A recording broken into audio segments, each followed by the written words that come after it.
This is Rogers TV. Event-based community. We'll be right back after this break. Hey everybody, how you doing? Welcome back. This is, as I said before the break, Out of the Fog, and a special series of webcasts that we're having with a lot of who's who, voices, and people making things happen around the province. And this episode is more geared towards the future of events. So I'm joined by three pacemakers right here. Kathie Hicks is the owner of Spirit of Newfoundland Productions, over 26 years now in the culture and entertainment performance arena. We got Kellyanne Evans, Octo-Thread, I call her, actor, singer, dancer, performer, and producer, Red Dress Entertainment. She plays uptown, downtown, fills arts and culture centers, walks on her hands. I mean, it's crazy. And then we got the one and only Brent from Brent Events, Brent McNamara. He is the man and has been putting off events like Jib Fest and all the things, the Best Kind Barbecue that blew up in Mount Pearl this year. We'll talk about that in a sec. But he's the man behind so many of the fresh up-and-coming events that are making all the young people say, what up? So I wanted to invite three of you guys here to the show so we can talk about the future of events. Oh, we're not going to talk about our current misery. Well, no, we're not. We're not trying to do that. I think enough of that going on. What do you think? Yeah, exactly. Yeah, that's the thing, is that we have a great opportunity now to reshape, reimagine. Let's keep going forward. That's the only thing you can do. I think that no one knows better about the need to keep evolving than artists and arts producers. Kellyanne, am I right? Oh my gosh, yeah. And we're living in like unprecedented times. Like when you think about like 1918 Spanish flu, that might be the last time that there was a global stoppage of events. Like we've never experienced this before. So it's thinking about how we push forward, how we innovate, how we do things going forward. It's crazy.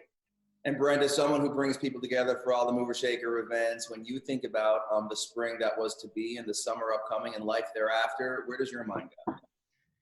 Like they both just said, yeah, it's really interesting. I mean, it's kind of just a big change, nothing to happen, but it is gonna be interesting to see what comes out of it come summertime. I think there's gonna be a lot of good art created. Everyone's home with a lot of time on their hands. We're kind of already seeing it through live stream. So I think at the end of the day, like while it's definitely sucks short term, I think there's gonna be some long-term benefits from it. I think there's gonna be a lot of good art coming from this, music, plays, a lot of good things getting created now, which is good. So I agree. Yeah, Art will never die. That's the beauty of it. Like the world is not going to end. We are all going to be here. Art is not going to die. It's how we embrace it and how we move forward to create it.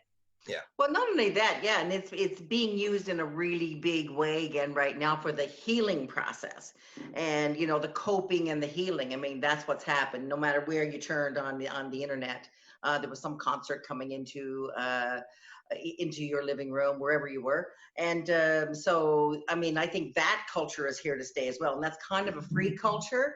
Then there's the culture of here's like pass the hat. And it's also opened up people's appetites for consuming art and more expression. I mean, Kellyanne, I was watching some of your stuff, and you were learning how to play the bass, I think. Ended up on MTV News on like a feature segment talking about you learning the bass. Like amazing, right? It can't be. Oh, go ahead. Kellyanne, yeah. I was going to say, you talk about consuming art. And it's so interesting how we are at a standstill and consumerism is at an all-time low globally. But the one thing that we are consuming is art. And it's interesting to put a value on art. And you talk about how artists and art is not valued. But I challenge people to take 5 days next week and don't watch any films, don't watch any television, don't read any books, don't listen to any music, don't stream any live concerts. And let's see how you feel, how your mental health is affected, how your sense of community is affected. It is the arts right now that is keeping people together and feeling a sense of connectedness. And I think maybe we can look at the way that the light is being shed on artists, and we can learn to value them and understand the value that artists bring to the table. Well, that's an excellent point. Well, first of all, DC, I don't mean to correct you, but Spirit of Newfoundland has been almost 24 years. No big deal. No way. Feels like a lifetime. And yeah, I'm co-owner, and you know, my business partner is Peter Halley. And everyone's trying different things, you know, online, and just to, you know, to feed to the world, to help heal, to help, you know, to be able to connect, because that is the number one thing we as human beings, we want to connect. And anyway, so so Peter and Shelley Neville, a lot of people know them. And they were both in different locations, you know, shooting this little, you know, it was really like table chat. It was just sitting at the piano, and one was singing, and, you know, they were trying to sync it. It was all kinds of little issues, but people got to be in their really intimate space with them. And it's really interesting, you know, the reach. What I realized was the reach is incredible. They not only had, I was over 40,000 the reach, and that's really incredible, like an hour on a Friday night. You know, at the same time as all these other concerts were going on. So you realize what kind of potential reach you have. And I think this is where we start talking numbers, and we start talking about global reach. That's where the opportunity is. We can do things that can reach a lot farther than just in our space down at the Masonic Theater, right? For example. Yeah, absolutely. Brent, I mean, this is interesting because like what you're talking about now, Kathie, in terms of the data and the social and digital engagement. Brent, I gotta believe that when a show wraps or one of your events clues up, the first thing you're doing is taking a look at the data, who was tuning in, who bought the tickets, how many people bounced in and out. Like, talk about that lens from a producer standpoint. Absolutely. I mean, and kind of follow up on Kathie's point, I think it's the way people are consuming things now at home, in their sweatpants, watching a show, especially look at, like, you know, Dave Whitty did a great live show, I think it was Friday night. And look at probably 300 people watching that live, but they're way more engaged than they would be at, say, a pub downtown. You know, you're drinking, you're talking to friends, like they're actually engaged. So I find it's a time now artists are people are appreciating the art more because they're getting to see it, certain forms that they wouldn't necessarily do, you know? We're talking clubs and bars downtown. We're doing a live stream Thursday with the DJ, Tom Fleming from Toronto, and he's going to do it from his studio, 2 turntables in a studio. So like, that's a really cool type of form of art, mixing the music that might get lost. You want to see it in a packed club or venue. So doing the show live is going to be kind of cool, so people can see something that they might sometimes miss in a busy downtown pub or a club, you know? I want to ask you about that, because are you the channel, is your Facebook page or Instagram, like what platform are you using to dole out this off-island experience to your followers? Like, how is that working specifically? Adam and the Young Numb guys just did one last night. It's through Twitch. So good. Yeah. So that seems to be the good. A lot of kind of musicians like to stream through that. It's good audio, and they're able to just that seems to be their one of choice. So yeah, we're doing it through Twitch, and it's just same things like Zoom. You just get a link and click on it and watch, right? So it's just, you know, it's just a good way to keep the shows going. So yeah, I get it. Keep the show going. But sorry, Kathie, I just want to ask this question because this goes back to what you said earlier. There's the access to the performance, but then there's the pass the hat. So I have to ask you, Brent, for this upcoming Twitch-based event, where this off-island DJ is doing a set, and then your channels via Twitch becomes the means of which we access this performance, when does the hat get passed? Well, I'm using this as a time kind of like I'm taking care of the performer, like on me, just as a good branding thing. And we got him rebooked for the summer, so he's going to come down and play our barbecue in August, right? So now it's just a good time to like, hey guys, just enjoy it, free show, just come hang out, right? So that's just a good kind of like a thank you time. People, you know, people been coming out for years, and now, hey, just sit home, enjoy it, make most of it. So, you know, the artists are still getting taken care of, and you know, every scenario is different, right? I've seen artists put up a little link, you want to send a few bucks via PayPal, no different than a tip jar. Like, that's been kind of cool. And I've had people start podcasts. My buddy Colin Hollett, comedian, started a podcast and kind of been doing that. And yeah, you know, it's good ways. People are still getting compensated, it seems, and getting their art out there. So it's, you know, they're getting creative. I think if I can just add to that, I find that environment a little bit scary, because my love and my passion for what I do comes from being in the same space with my audience. Like as a theater person, like I really, my fire and my energy and what kind of a performance and show is really based on being in the same room. And it's scary to figure out, or I guess how we balance all this amazing technology with getting people back into spaces and back into the room. Because while passing the hat is really awesome and artists getting compensated like that, for people who make a living in the industry, you know, we need more than that. So I think Sure. right now that's a brilliant picture for the moment that we're living in, but it's where do we see this in 6 months? Where do we see this in a year when we're living in a decimated economy? How do we get people out, you know, in once this is all over? Yeah, well, that's the very thing. When we're talking, now we're back to a venue discussion. There's an art discussion, how you present. And there's tons of opportunities, by the way, on that. I really see it as, you know, we talked about Zoom and Twitch and all these platforms. So don't forget, you have an entire generation, the older generation, who didn't even bother with computers. They're now learning how to do Zoom, how to come on board. And, you know, now you've got 20 years with people who are aging. They don't even want to go out. So, you know, so you've got an audience that's expanding. That's one thing, right? But it's like, talk about the venue space. I think, and I see a future where, first of all, it's, you know, you're going to need space in your venue. So bars, you know, theaters like ours, we shouldn't be of course we're concerned. We're all concerned because, you know, we're going to try to get people out. But let's just say we cut down our people in that room by 1/4, or we drop it by 75%. So everyone's got their space. You've got 2 people at your table. But that's when there's an opportunity to generate content that people at home can join you and view you. And we can have a screen up and show who's, just like the Kiss Cam at mile 1. You know, so these people, so the Zoom, you know, the Zoom operator. It sounds like there's going to be a big future for operators, for switchers, for camera people, for all that. There's, you know, that's an area to get into.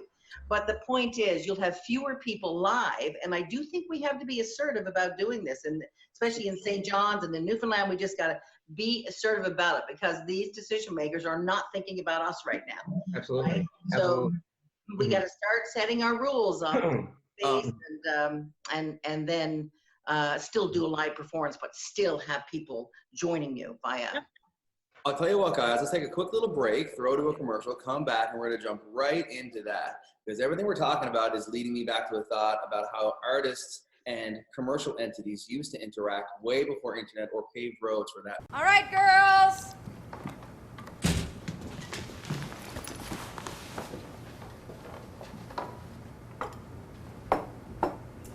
Mom, you said it's played again.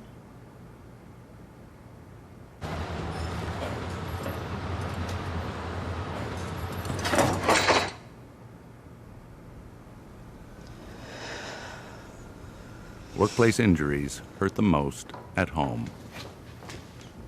He fell.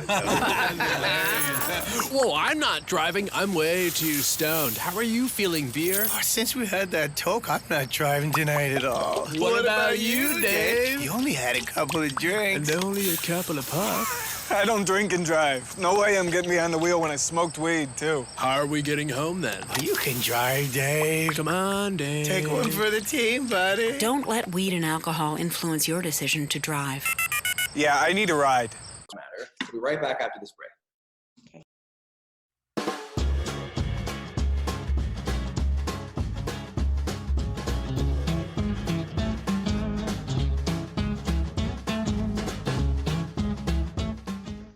And we are back hanging out with the Vaz, Brent, Kathie, and Kellyanne, 3 amazing producer, event-minded people who bring all sorts of meaningful experiences to the people of our province all year round. And we're talking about the future of that and opportunities to innovate in the face of this disruption. So we're having a little chat before the break. Disruption, that's the word. Hey, Kathie. Yeah, disruption and innovation. I mean, that's the biggest kind of word right now. It's wide open. Like, we're mostly talking, I guess, about, you know, crowds, and because that has to be redefined. We have to set, you know, all the protocols now, and we have to do that. Like, we have to make people safe. We have to make our employees safe. We have to, all of that, and still be able to perform and get what Kellyanne is saying, you know, about that. You know, that's what I've always loved about the performer. The performer is, it gets energy from that person in front of you. You know, energy begets energy. So we have to find new ways to do that. And so the innovation piece, now I've got to turn my mind to, okay, how do we engage? How do we get people to come and see our show when we've only got 40 in the audience as opposed to 100? right? And you still need to be able to get the ticket price. So maybe there's little incentives there that, you know, the people who are watching from home, they get to win a prize. There, you know, there's all kinds of little tricks of engagement, that sort of thing. Yes, I love that. Yeah. I would propose this as an idea. And I've been talking about it with clients of mine for the last year, and so have coaches and like advisors in my own life have been talking about it to me. And to me, it sounds crazy, but less crazy than it did before. And here's what I mean. Subscribing to is where it is now in terms of marketing paradigms as it pertains to increasing loyalty amongst your audiences. Okay? It used to be customers, then it became members. Really, in the last 5 years of like thought leadership around how vendors should think of their audiences, members, not customers. Right. And now we're getting into subscribers. Think of Rogers and your subscription, and think of the other things and apps that you subscribe to, where you pay evenly and you partake however you want. Right. You One know, thing about that it's is I don't want to miss out club. Yeah. Like, I don't want to miss out because that night, you know, Kellyanne, you're going to have a performance somewhere. If you can't get it, you're going to be in a bar or you'll be in your house. But hey, guess what, peeps? Alan Doyle is stopping by. Or, you know, you're going to go to your friend, your Mallory Johnson, who's in Nashville. We're going to click her in. You know, it's like all kinds of value added opportunities that people don't want to have to miss. Even if, let's just say they pay $10 as opposed to $30 for that show. You've got 500, you know, 300 people, 400. Like when we talked about Peter and Shelley doing that little event the other day, at one point there's 800 viewing at one point. And then, you know, and just as it continues to stream over time, you just get more and more and more and more. And it's just, so you'd rather have 500 people at $10, which is $5,000, right? Then I can't do my math. You guys don't make it. Bring out the abacus. Hold on. You know what I mean? The higher ticket price. Brent, I want to get your feedback on this, because like you're a brand, Brent Mac Events. I love it. I'm loyal to it. I believe in it. I want to follow it. I will probably go to 3 out of the 5 things you do a year. I would arguably subscribe to be on the inside, to know the special day-to-day additives beyond the 5 big milestone shows. Kellyanne, same thing with Red Dress. I would probably, in the future of life, based on everything we're going through, consider subscribing to Red Dress, meaning that whether or not I attend the 5 shows you would put off a year, which I pay for tickets to under my subscription, I also get inside things and cool things that you as an artist would give me that you wouldn't be putting up for free on Facebook necessarily. Same with Spirit. I would know that if I was going to go to 3 Spirit shows a year and the ticket price is this, but if I subscribe, it would be equal payments of that, plus I'd be getting opportunities to win blank blank and whatever else, I'd be interested. Brent, is that crazy? I think that's a great point, and to a certain extent, there's people on different platforms are already doing that. And at the end of the day, like, no one can sell the live show, right? So if you're following along all year, seeing it online, getting insider information all throughout along, like you're really loyal to the brand. When you're able to attend a show, it's just gonna make it that much more worthwhile. You know, it's like following a tour online. You're seeing stop in every city that comes to your city, and you can't wait to get your ticket, right?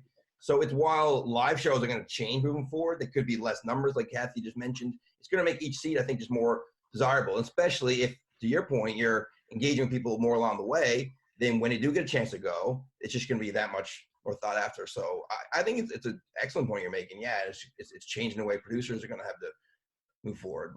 But there is another harsh reality too with that, DC, and that is, you know, the bricks and mortar crowd. Like, we're a venue, but there's lots of like schools, dance schools, you know, performing arts schools, whatever. They are renting spaces.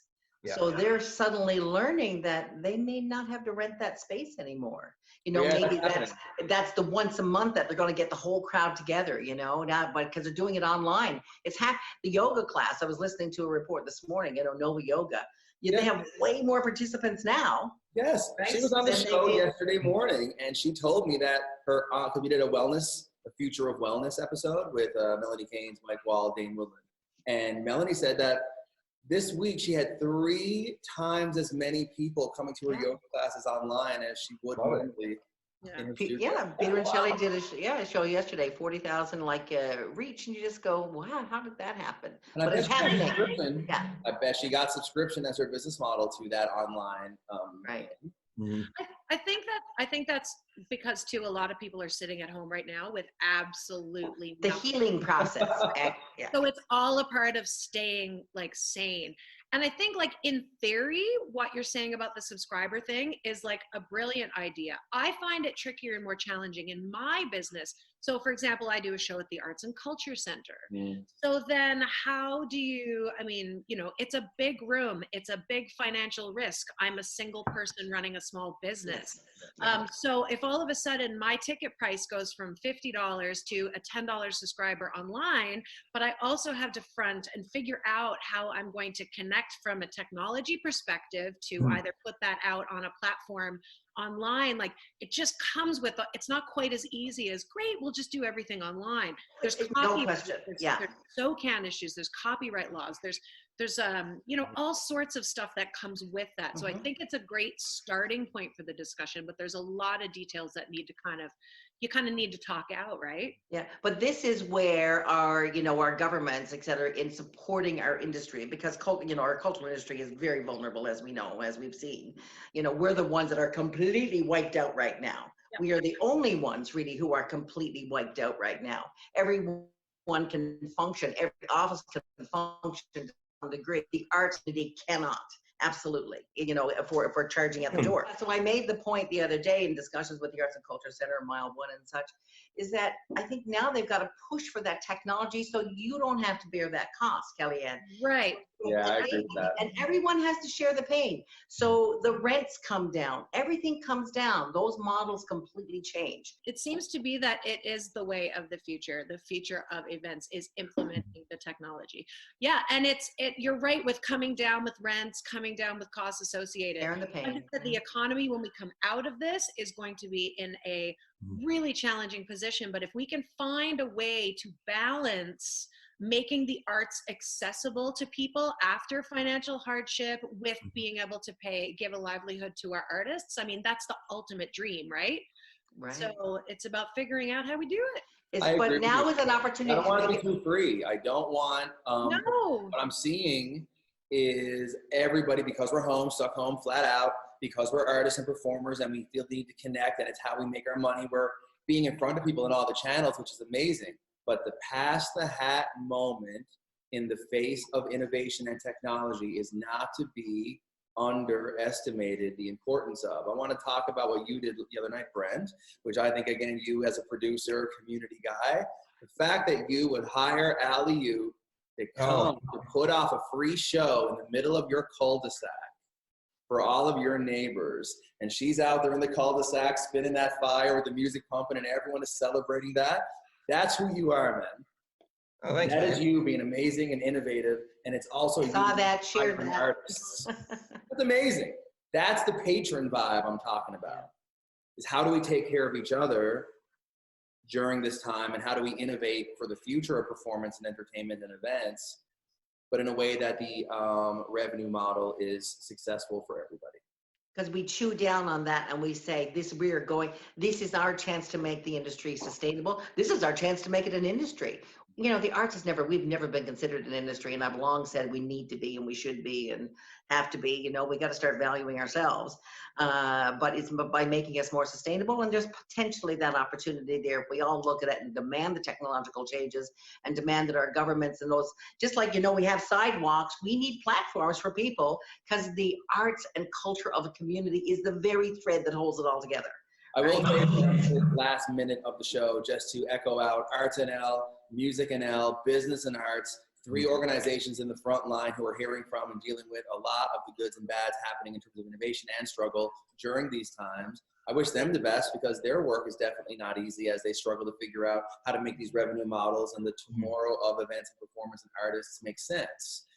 Kathie, a final thought before we wrap. Well, I just think that it is devastating. It's not lost on any of us. It is completely devastating. We're annihilated. But the road back is there. There's opportunity in front of us, and, you know, it's a clean slate for everybody. So let's just do this, do it together, and just really have good, positive thoughts. It's not about just being positive. It's about knowing that, imagine if the arts were just invented today. What would you do with it? You know, and there's an awful lot. There are so many paths that we can go down, but having a together voice that's a really good thing too. I mean, let's get started on making these decisions, because the decision makers we're not a priority for them at all. Brent, what do you think of events and advice for anyone watching this cast in the performance entertainment artist space? What are your thoughts? Absolutely. Well, yeah, to follow up on Kathie's point, I mean, we are all in this together, and I'm excited. I mean, at the end of the day, artists are the most creative people out there generally, so I'm excited. It's going to be a good blend, I think, moving forward of the live events traditionally, plus mixed in with the online, and yeah, I think there's a lot of, I'm excited. At the end of the day, I think the future's bright, so for sure. Me too. KA, tell me what you think leading off. I'm going to echo the same sentiment. We are all in this together. And when this comes to an end, hopefully in not too long, I just encourage everyone to very first of all, go local. Instead of going to the mall, instead of going to the big box, go local. When it comes to your goods, your products, and your arts, support local, and we will come out of this together and from the ground up. We need to rebuild the foundation of it, and let's do it together, singing our songs and rocking our vibes. We're gonna rock all them vibes, baby. Yay! All right, guys, enjoy the Sunday. Thank you so much, and until next time, guys, tune in. Thanks. Awesome. Cheers, guys. Thanks. Cheers. Call the Rogers TV viewer response line, email us, or connect with us on social media.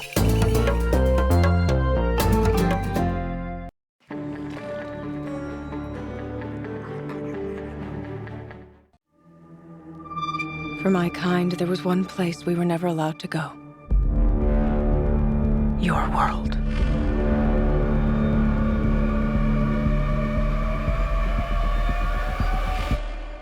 What are you gonna do? Show this world for what it really is.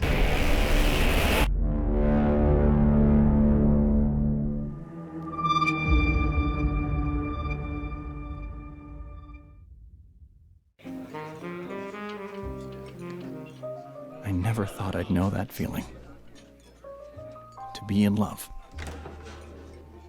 Because for us, it was a crime. Someone had to respond to the tabloids. So I wrote letters, challenging every misconception about homosexuality. 9 homes, 7 dogs, 47 years together, and still not spouses under the law. So we took our fight to the Supreme Court. Jim Egan and Jack Nesbitt await a verdict on their fight for spousal rights. Hello.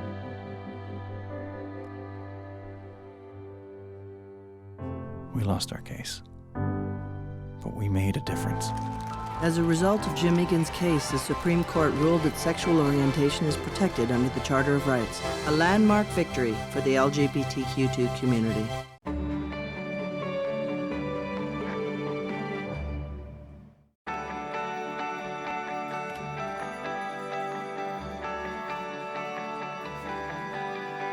This is Rogers TV.